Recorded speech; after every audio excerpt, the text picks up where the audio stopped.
আসিফ নজরুল আইন টোস্ট রে আমাকে দরকার নাই।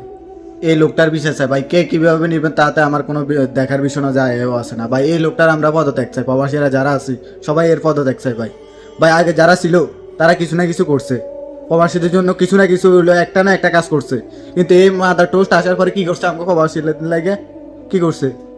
বলতেছে যে টিকিটের দাম কমাইছে, টিকিটের দাম তো ঠিক মতোই আছে, আগের মতো, আগের চেয়ে আরও বেশি হয়ে গেছে। তারপরে কইতেছে যে মালয়েশিয়াতে মাল্টিপল ভিসা চালু করছে, ওইখানে কোনায় মাল্টিপল ভিসা, কোথায় লোক যাইতেছে, হাজার হাজার প্রবাসী ফিরে আইতেছে মালয়েশিয়া থেকে।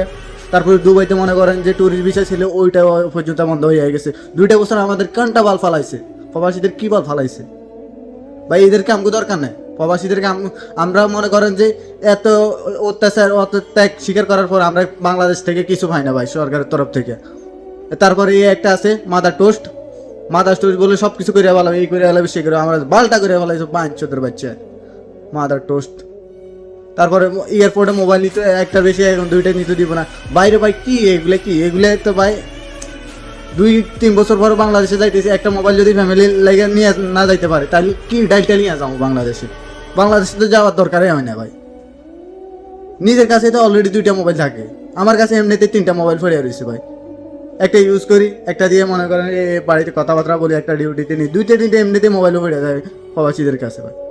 এইগুলো কি, এগুলো তো একেবারে প্রবাসীদের লাগে একেবারে মস্কারা করতেছে এরা ভাই। এগুলো নিয়ে কথা বলেন, সবাই কথা বলেন, প্রবাসীরা যারা আছে একটু কথা বলেন ভাই। এরকম মুখ বন্ধ করে থাকেন না, বুঝছেন? সবাই একটু কথাবার্তা বলেন, এটার প্রতিবাদ করেন। এগুলো আর সহ্য হইতেছে না ভাই, আর কথা আমার সাথে এরকম করতেছে।